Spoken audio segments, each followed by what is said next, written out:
vì con đang từ đập mũi ạ à. Con đại chán nữa à điện bọc rau vô bàn cắm điện lẹ mô coi còn đang mặc rồi đâu ơi tránh ba đây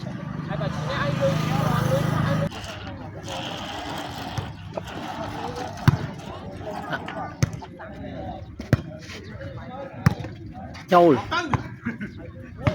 chiêng đôi cha rộp rồi bây giờ tốt rộp rồi không ơi về một cây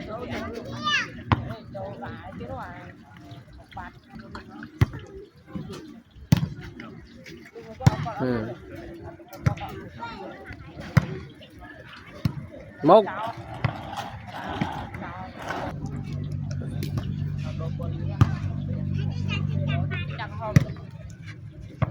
đây đang vô máy thầy coi đồ cu đó không bia vô đòn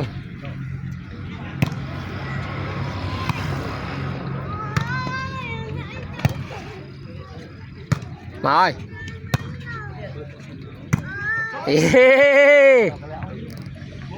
thế à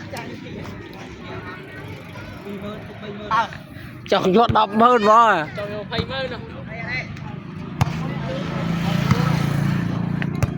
tao à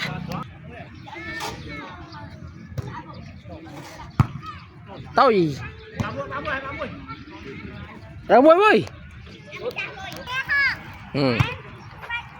vô xí ơi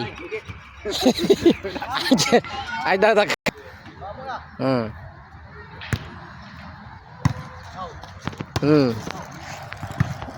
ô nàng chạy nhai